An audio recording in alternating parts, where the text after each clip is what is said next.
Tuhan firman-Mu ajaib, kekal meski gunung menghilang. Tiada huruf yang gagal, tak terpatahkan siasat. Hidup seperti-Mu ya Allah, lebih dari emas. Aku bersaksi kitab-Mu, kitab yang suci. Mendengarkan firman-Mu, hibur hati yang luka. Terangilah langkahku kemanapun ku pergi. Biarkanlah firman-Mu berkuasa atasku. Ubahkanku, bebaskanku, ku mau menyenangkan-Mu. Tuhan firman-Mu ajaib, kekal meski gunung menghilang. Ubah dan bebaskan aku, mau menyenangkan-Mu. Salam jumpa pemirsa terkasih, saya menyambut Anda sekalian dimanapun Anda berada dalam episode yang terbaru program studi harian kita Semua Kitab Suci. Dalam pelajaran kita sejauh ini kita telah mencapai klimaksnya dalam kitab Ester pasal 6 dan 7, salah satu kitab sejarah yang ada di dalam perjanjian lama. Kami mengakhiri episode sebelumnya dan pasal sebelumnya dengan menyiapkan tiang gantungan. Zeresh, istri Haman, menasihatinya untuk mengambil tiang gantungan setinggi 50 hasta untuk membuat Mordekai tergantung padanya. Apa saja yang akan terjadi setelahnya? Inilah yang akan kita ketahui di episode hari ini. Siapakah yang akan digantung di tiang gantungan tersebut? Dalam episode ini, kita akan mengetahuinya. Tetapi izinkan saya pertama-tama menyambut para pelayan Tuhan di sini bersama kami. Saudara Faiz Fuad, selamat datang. Terima kasih. Saudara Efraim Fahri, selamat Terima datang. kasih. Juga para hadirin yang telah bergabung di studio, selamat datang. Saya akan membacakan beberapa ayat di pasal 6, kemudian saya akan kembali untuk bertanya kepada saudara Efraim. Pada malam itu juga, raja tidak dapat tidur. Maka bertitahlah baginda membawa kitab pencatatan sejarah, lalu dibacakan di hadapan raja. Dan di situ didapati suatu catatan tentang Mordekai yang pernah memberitahukan bahwa Bigtan dan Teresh, dua orang sida-sida raja yang termasuk golongan penjaga pintu, telah berikhtiar membunuh Raja Ahasuerus. Maka bertanyalah raja, kehormatan dan kebesaran apakah yang dianugerahkan kepada Mordekai oleh sebab perkara itu? Jawab para biduanda raja yang bertugas pada baginda, kepadanya tidak dianugerahkan suatu apapun.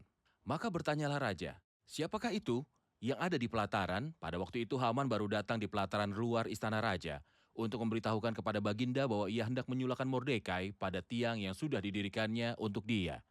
Lalu jawab para biduanda raja, itulah Haman, ia berdiri di pelataran. Maka titah raja, suruhlah dia masuk.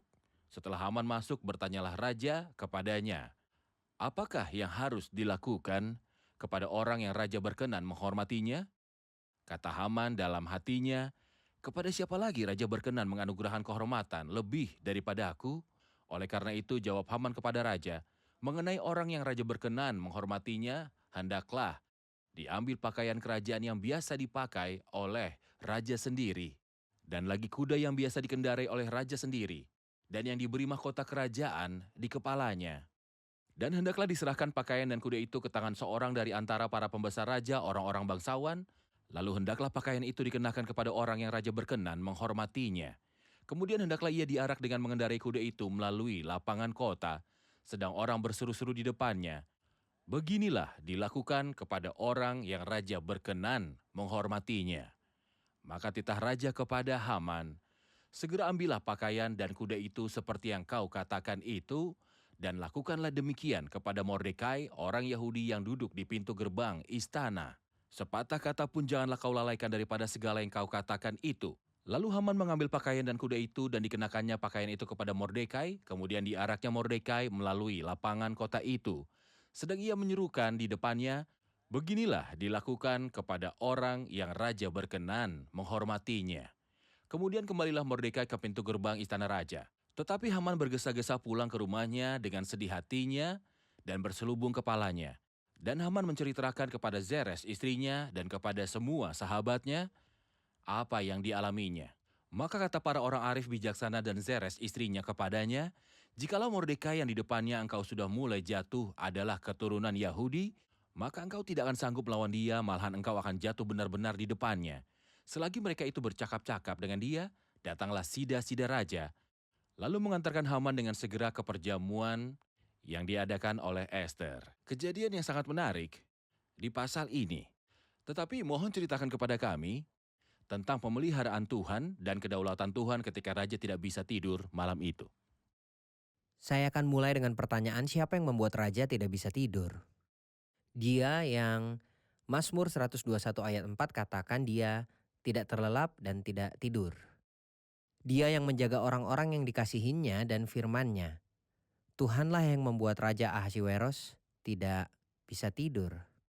Secara manusia ketika seseorang tidak bisa tidur, dia mungkin meminta hipnotis atau obat penenang. Tetapi raja tidak, karena kedaulatan Tuhanlah yang mengatur masalah itu. Ketika raja tidak bisa tidur, dia memerintahkan untuk membawa kitab catatan sejarah. Siapa yang menjalankan peristiwa ini? Tuhan. Tidak hanya itu, yang membaca kitab ini berada di bawah bimbingan Tuhan dan tujuan ilahi. Dia membaca secara khusus bagian tentang keduanya yang mengorganisir konspirasi melawan Raja Ahasweros, di mana Mordekai mengungkap persengkokolan mereka. Raja bertanya, apakah ada orang yang menghormati Mordekai, orang yang setia ini? Anda dapat melihat rencana bijak Tuhan yang memperlihatkan kedaulatan Allah dan bahwa Dia mengendalikan seluruh peristiwa yang terjadi. Ya, kedaulatan Tuhan bisa dilihat dari bagian-bagian ini. Dr. Fayez, pada malam itu, saya pikir banyak orang yang begadang. Keluarga Haman sedang begadang untuk menyiapkan tiang gantungan, dan Raja begadang karena dia tidak bisa tidur, dan Tuhan mengawasi mereka untuk menjalankan peristiwa itu menurut kehendaknya dan untuk kebaikan umatnya sendiri. Tapi saya ingin mendengarkan komentar Anda tentang reaksi Haman saat ditanya Raja apa yang harus dilakukan kepada orang yang Raja berkenan menghormatinya. Dan Haman berpikir dalam hatinya, kepada siapa lagi Raja berkenan menganugerahkan kehormatan lebih daripadaku? Dan apa yang diminta Raja lakukan? Mohon ceritakan tentang Haman di bagian itu. Terlihat jelas bahwa dia sombong dan penuh dengan dirinya sendiri.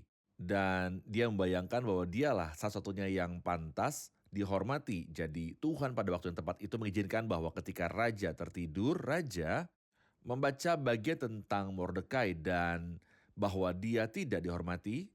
Ini adalah waktu yang sama ketika Tuhan menyuruh Haman masuk, sementara hati nurani raja mengganggunya karena dia tidak menghormati orang yang menyelamatkannya.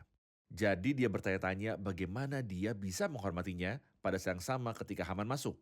Jadi dia bertanya padanya apakah yang harus dilakukan kepada orang yang raja berkenan menghormatinya. Jadi Haman, si jahat, si sombong, si narsis membayangkan bahwa yang raja maksud adalah dia. Jadi dia mengatakan apa yang dia inginkan. Jadi raja menyuruhnya melakukan itu pada Mordekai. Saya ingin mengomentari pekerjaan pemeliharaan ilahi dan pengaturan waktu Tuhan. Seperti yang tertulis dalam Mazmur, ia memberikannya yang dicintainya waktu tidur. Atau dia memberikan pada kekasihnya dalam tidur. Jadi saya heran bagaimana Tuhan membuat raja tidak bisa tidur, sementara dia berada di rumah yang sangat mewah. Dialah yang membuat Petrus bisa tidur di penjara. Ya. Dan dialah yang membuat Daud yang dikelilingi oleh bahaya dan dikejar-kejar oleh musuhnya. Dikatakan dalam Mazmur pasal 3, dengan tentram aku mau memberikan diri lalu segera tidur, sebab hanya Engkaulah ya Tuhan yang membiarkan aku diam dengan aman. Kemudian dia tidur dengan sangat nyenyak dan bangun keesokan paginya sambil ia berkata, aku memberikan diri lalu tidur, aku bangun sebab Tuhan menopang aku. Ini ada dalam Mazmur pasal 4 dan dialah yang mendukung Daniel ketika pembantaian orang bijak dan ahli nujum dimulai dan mereka mencari Daniel dan teman-temannya untuk membunuh mereka. Tapi dia dengan tenang datang pada raja dan meminta waktu sampai hari berikutnya sehingga dia akan mengungkapkan misteri itu. Dan dia pulang ke rumah dan misteri itu terungkap dalam penglihatan malam itu. Jadi Tuhan memberinya tidur dan memberinya arti dari mimpi itu. Pada malam hari, siapa yang bisa mengendalikan semua itu? Kedaulatan Allah. Dan dialah yang mengatur waktu ketika Haman memasuki istana. Dia yang mengatur semua itu dan pastinya ini bukan kebetulan atau takdir atau bahkan keberuntungan. Tak satu pun dari itu. Tuhan memegang kendali bahkan detail yang paling teliti dalam hidup dan waktu ketika Mordekai akan merasa terhormat. Dan ini mengingatkan saya pada Yusuf. Ya. Yusuf jika kepala pelayan akan mengingatnya dan menyuruh raja untuk mengeluarkannya. Yusuf tidak mungkin lebih dari itu, asisten kepala pelayan. Tetapi Tuhan membuatnya melupakannya dan setelah 2 tahun dia ingat dia untuk menafsirkan mimpi itu. Dan Yusuf keluar dari penjara menjadi yang terbesar di Mesir setelah Firaun. Ini adalah rencana Tuhan. Selalu dikatakan tentang Tuhan bahwa dia adalah pantokrator. Dia mengendalikan waktu. Siapa yang pernah membayangkan bahwa dia akan mengendalikan langkah kaki putri Firaun sehingga dia tiba di lokasi keranjang tempat Musa berada? Dan bahwa dia mengatur waktu tentang ini dan itu. Siapa yang akan mengontrol? Waktu Petrus pergi ke laut atau danau untuk menangkap ikan, dengan waktu di mana ada ikan dengan koin di mulutnya. Siapa yang akan mengendalikan semua ini? Pengaturan Ya. waktu Tuhan. Ada dua tindakan yang bertentangan di sini. Haman ingin menyingkirkan Mordekai dan raja ingin menghormati Mordekai. Dua hal yang kontradiktif untuk orang yang sama. Untuk satu orang. Siapa yang memegang kendali? Terkadang manusia memiliki keinginan yang bertentangan dengan kehendak Tuhan. Namun kehendaknya lah yang sebenarnya berlaku. Iya. Jadi iya. Tuhan mengacaukan nasihat Haman untuk membiarkan nasihat Ahasiweros. Sehingga Tuhan membuktikan bahwa dia memegang kendali dan bahwa nasihatnya akan tetap. Oke, kita rehat sejenak dan kembali untuk menjawab pertanyaan hadirin. Pemirsa terkasih, sampai jumpa setelah rehat, tetaplah bersama kami. Pikirkan tentang Firaun yang memerintahkan penghancuran anak-anak Ibrani ke sungai. Tapi Musa selamat dari tenggelam, sedangkan Firaun dan pasukannya tenggelam di laut. Pikirkan tentang Daniel yang diselamatkan dari gua singa. Dan singa yang lapar melahap orang yang menuduhnya. Juga istri serta anak-anak mereka. Pikirkan tentang Petrus yang diselamatkan dari pedang Herodes, yang dengannya penjaga Petrus terbunuh. Lalu Tuhan menyerang Herodes, jadi dia dimakan cacing dan mati. Lalu bagaimana dengan Haman? Berkuasa atasku, ubahkanku, bebaskanku, ku mau menyenangkanmu. Tuhan firman-Mu ajaib, kekal seluruhnya. Ubah dan bebaskan aku, mau menyenangkanmu. Kami telah kembali pemirsa terkasih untuk menjawab pertanyaan dari hadirin di studio. Orang percaya dalam hidup mereka menghadapi begitu banyak pilihan dan biasanya jika mereka memutuskan untuk mengikuti Alkitab dengan tepat, mereka kehilangan atau kekurangan banyak hal. Tapi seperti yang kita lihat di sini, Esther mereka tidak mengikuti Alkitab dengan tepat. Maksud saya, seharusnya mereka kembali ke tanah mereka, tapi ternyata tidak. Esther tidak seharusnya menikah dengan orang yang tidak percaya tapi dia melakukannya. Dan meskipun demikian, Tuhan memberi mereka kesuksesan dan pemeliharaan Tuhan. Jadi keuntungan apa yang diperoleh orang percaya? Pertanyaan yang praktis dan bagus, silakan. Ada perbedaan antara menikmati karya pemeliharaan Allah dan menikmati persekutuan dan komunikasi dengan Tuhan. Begitu banyak orang yang menikmati karya kedaulatan Allah namun tercabut dari menikmati persekutuan dan keberadaannya di hadirat Tuhan. Ini adalah dua hal yang berbeda dan saya pikir tidak ada yang dapat menggantikan kehilangan persekutuan dengan Tuhan. Selain itu, ketika seseorang menikmati persekutuan ini dan perasaan bahwa Tuhan menyetujuinya, menikmati wajah Tuhan yang tersenyum, bahkan di tengah cobaan berat, dia akan tenang dan menikmati kedamaian. Kita bisa melihat ini pada Daniel dan ketiga pemuda yang masih dikelilingi oleh bahaya menikmati kedamaian, ketenangan, dan kegembiraan dan merasa tidak terganggu. Sementara orang yang tidak menikmati persekutuan dengan Tuhan itu, hati nuraninya akan melawan dia karena dosa-dosanya yang belum diakui, bahkan ketika Tuhan berusaha dengan dia melalui kasih karunia-Nya.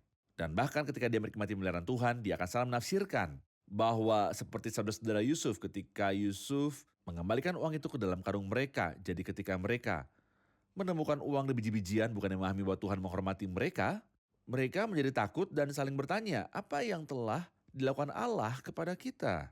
Mereka tidak dapat menikmati karya pemeliharaan Allah.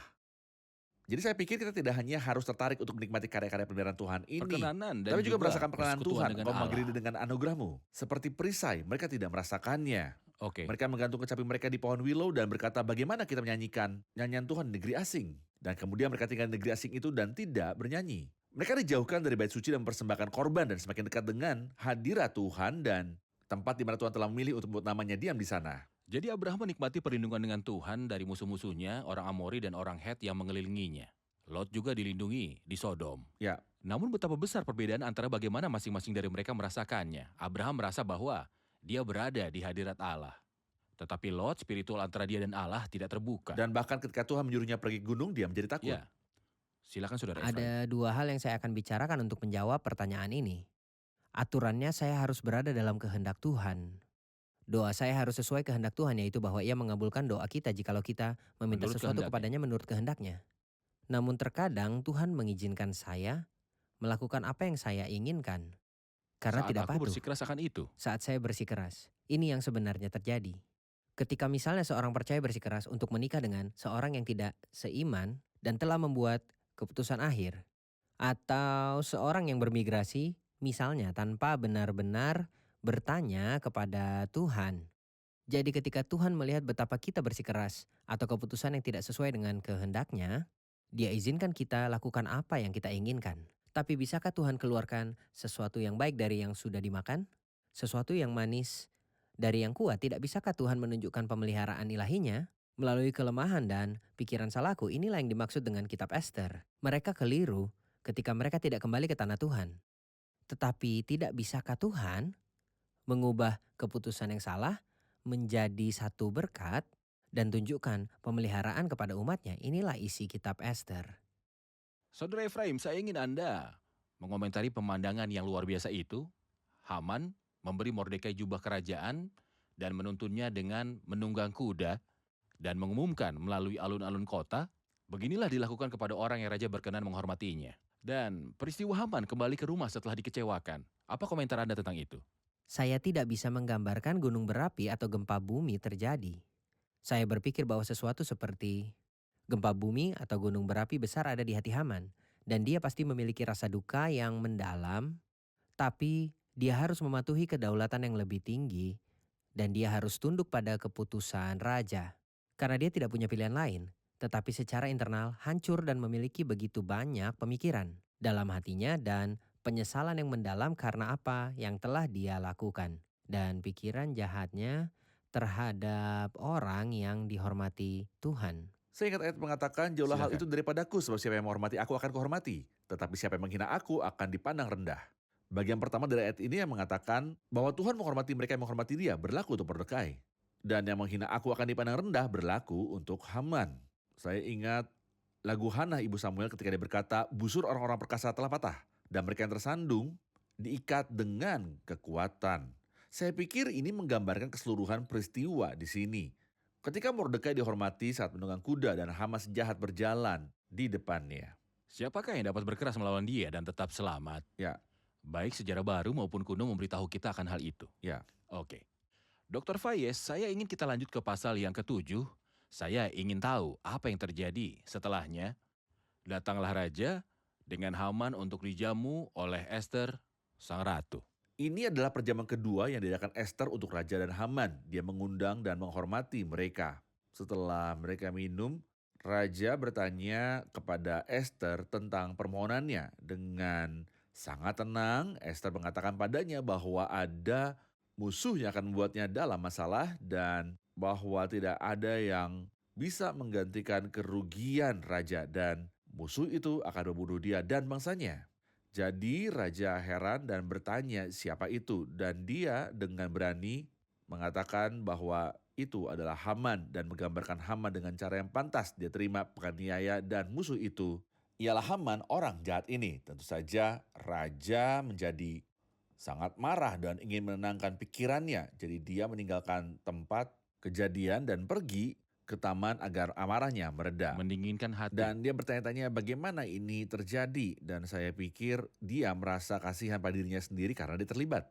Dan ditipu oleh Haman dalam mengeluarkan keputusan yang tidak dapat diubah menurut hukum Persia dan media yang tidak berubah. Dia mendapati dirinya terlibat dalam menghancurkan bangsa istrinya. Jadi dia ingin menenangkan pikirannya dan pergi ke taman. Ketika dia kembali, Haman ketakutan dan memohon kepada ratu, dan kemungkinan besar ratu sedang berbaring di atas tempat tidur kerajaan dan dia meminta belas kasihannya. Jadi kemungkinan besar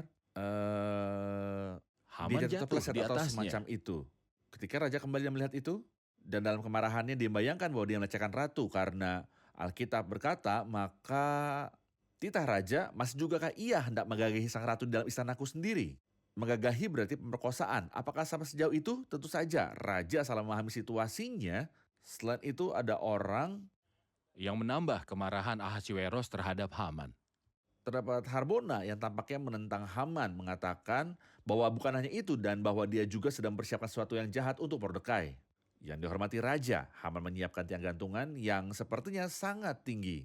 Dan itu menarik semua perhatian. Jadi mereka berkata bahwa dia menyiapkan tiang gantungan itu untuk menggantung Mordekai di atasnya. Dan dari kerajaan disahkan bahwa Haman akan digantung di tiap gantungan yang dia siapkan untuk Mordekai. Dan betapa indahnya firman Tuhan itu tidak pernah jatuh. Siapa menggali lubang akan jatuh ke dalamnya. Dan ukuran yang kamu pakai untuk mengukur akan diukurkan kepadamu. Kepadanya akan diberi, dosa memiliki hukuman dan Memanen. menabur memiliki tuaian. Anda menabur dan kamu akan menuai. Oke, kita rehat sejenak dan kembali untuk menjawab pertanyaan hadirin. Pemirsa terkasih, kami akan segera kembali setelah rehat. Ku mau menyenangkanmu, Tuhan firman-Mu ajaib. Kekasih ilmunya, ubah dan bebaskan aku. Mau menyenangkanmu. Selamat datang kembali pemirsa terkasih, kami masih mempelajari kitab Ester pasal 7 dan sekarang kita akan menerima pertanyaan dari hadirin. Silakan. Apakah tindakan Ester sesuai dengan kesederhanaan iman? Maksudku dia menyiapkan perjamuan hanya untuk Haman dan Raja yang membuat Haman senang dan membuatnya berpikir bahwa dia dekat dengannya. Seolah-olah dia menunjukkan kebalikan dari apa yang dia maksudkan dan membuat jebakan untuknya. Mengapa dia tidak terus terang memberitahu Raja dalam ketidakhadiran Haman dan bertindak sederhana seperti biasa? Apakah tindakan Ester dianggap sebagai sebuah kesederhanaan ataukah kelicikan? Mohon jelaskan. Saya tidak melihat perilaku dari Esther sebagai perilaku licik, namun saya melihatnya itu tindakan cerdas dan bijaksana. Dibutuhkan untuk mengambil beberapa langkah untuk mempersiapkan Haman dengan mengundangnya secara pribadi dalam perjamuan raja dan menghadapinya secara pribadi dengan subjek itu. Dia tidak bisa begitu saja memberitahu raja tanpa kehadiran Haman. Jadi itu perilaku yang bijaksana dan berwawasan dan Tuhan menggunakan dia untuk memenuhi nasihat dan kehendaknya. Kita juga tidak boleh melupakan waktu Tuhan. Ya. Maksud saya Tuhan mengizinkan peristiwa berlangsung sedemikian rupa ketika Haman sedang menyiapkan tiang gantungan untuk Mordekai. Tepat. Saya ingin mengatakan komentar pada ayat terakhir dari pasal 7, ayat yang terakhir. Maka surutlah panas hati raja. Itu menarik perhatian saya saat Anda membaca, mengapa kemarahan raja mereda? Jawabannya, ketika mereka menggantung Haman. Ini berhubungan dengan itu. Ada kemarahan, kesusahan, kecemasan dan ketakutan. Tetapi ketika kejahatan dan orang jahat ini dilenyapkan, maka surutlah panas hati raja. Saya ingat hal yang hebat yang adalah milik kita. Karena dosa kita, Tuhan menjadi marah kepada kita. Tetapi kapan murka ilahi ini mereda? Ketika Kristus mewakili kita di kayu salib dan menanggung keadilan dan penghukuman Tuhan. Ketika Kristus mati di kayu salib dan bangkit dan dia menyelesaikan pekerjaan itu, murka Allah mereda. Baik, terima kasih Saudara Efraim, terima kasih Saudara Fayez. Tentunya hadirin belajar sesuatu hari ini. Saya menyukai gagasan bahwa Mordekai tidak mengetahui bahwa Tuhan sedang bekerja di balik tirai untuk kebaikannya sendiri. Maksud saya, dia tidak tahu bahwa Tuhan membuat raja tidak bisa tidur. Dia tidak tahu bahwa raja akan menyuruh Haman melakukan semua itu untuk Mordekai. Jadi kita harus percaya bahwa Tuhan bekerja untuk kebaikan kita sendiri di balik tirai dan bahwa dia membuat semua hal bekerja bersama untuk kebaikan bahkan jika kita tidak bisa melihatnya semuanya sekarang. Bagus sekali. Apalagi? Saya belajar bahwa semua orang percaya menikmati pemeliharaan Allah, tapi hanya orang percaya yang mengikuti Alkitab yang akan menikmati persekutuan dengan Tuhan dan akan menikmati kepuasannya dan bahwa hati nurani mereka bersih. Semoga Tuhan membantu kita untuk bisa benar-benar mengikuti firman Tuhan sebagaimana diperintahkannya. Bagus. Saya sangat suka bahwa Tuhan adalah pantokrator dan bagaimana dia memperhatikan detail terkecil sekalipun dengan cara yang menegaskan bahwa tidak ada yang kebetulan. Ada Tuhan yang dengan cermat mengontrol bahkan detail terkecil. Kita dapat dengan damai mempercayai Tuhan yang demikian untuk bertanggung jawab atas hidup kita. Terima kasih, Tuhan memberkati. Kita lanjutkan diskusi di episode selanjutnya. Terima kasih, para hamba Tuhan, Tuhan memberkati Anda. Pemirsa terkasih, seperti yang telah kita dengar di komentar terakhir dan ayat terakhir di pasal yang ke-7, bahwa setelah Haman dan anak-anaknya digantung, surutlah panas hati raja. Raja sangat marah. Dan kemarahannya mereda ketika Haman mati di tiang gantungan. Dan Alkitab memberitahu kita bahwa Allah sangat marah karena dosa. Selama 4.000 tahun kejahatan manusia meningkat dan murka Allah terhadap dosa tetap ada sampai saatnya tiba ketika bukan Anda ataupun saya yang telah digantung di kayu salib tetapi penggantinya. Pengorbanan yang besar yang dirujuk oleh domba jantan anak Abraham, korban yang agung, Tuhan Yesus Kristus, anak domba Allah, yang memang telah mati, digantung di kayu salib. Dan ketika dia mati menggantikan Anda dan saya, Kristuslah yang menanggung murka itu di kayu salib. Ditimpakan kepadanya kejahatan kita. Dialah yang menanggung kesalahan banyak orang. Di sanalah semua murka yang Tuhan miliki terhadap dosa dicurahkannya ke atas Kristus. Dan ketika Kristus mati, murka Allah mereda. Tuhan beristirahat. Karena Kristus telah memenuhi hak-hak Tuhan. Dia memulihkan pertimbangan kemuliaan Tuhan. Itu sebabnya Anda tidak perlu berusaha keras. Karena tidak ada cara untuk memuaskan Tuhan selain pendamaian Kristus. Pendamaian Kristus, pengorbanan Kristus, adalah satu-satunya hal yang memuaskan hati Tuhan. Tak seorang pun di bumi diterima di hadapan Allah, kecuali ketika dia berlindung dalam pendamaian Kristus. Apakah Anda ingin Tuhan puas dengan Anda? Anda ingin Tuhan menerima Anda? Apakah Anda ingin selamat dari murka Allah? Berlindunglah dalam pendamaiannya. Karena murka ini telah menimpa penggantinya, Tuhan Yesus Kristus. Tinggalkanlah cara-cara lain untuk mendapatkan kepuasan dari Tuhan. Karena satu-satunya jalan menuju hidup kekal adalah menerima Kristus sebagai pengganti atas namaku di kayu salib. Sampai jumpa di episode yang selanjutnya. Tuhan besertamu.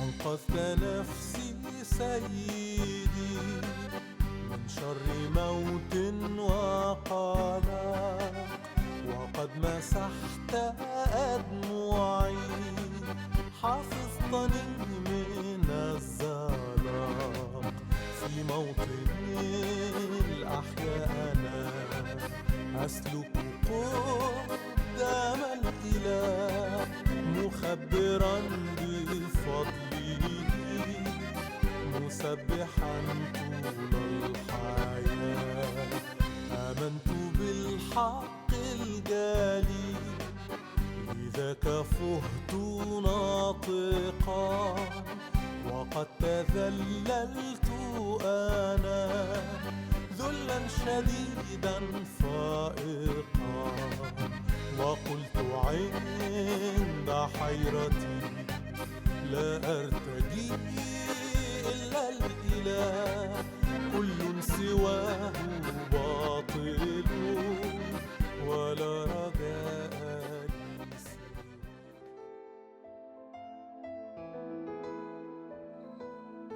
Tuhan firman-Mu ajaib, kekal meski gunung menghilang. Tiada huruf yang gagal, tak terpatahkan siasat. Hidup seperti-Mu ya Allah, lebih dari emas. Aku bersaksi kitab-Mu, kitab yang suci. Mendengarkan firman-Mu, hibur hati yang luka. Terangilah langkahku kemanapun ku pergi. Biarkanlah firman-Mu berkuasa atasku. Ubahkanku, bebaskanku, ku mau menyenangkan-Mu. Tuhan firman-Mu ajaib, ubah dan bebaskan aku.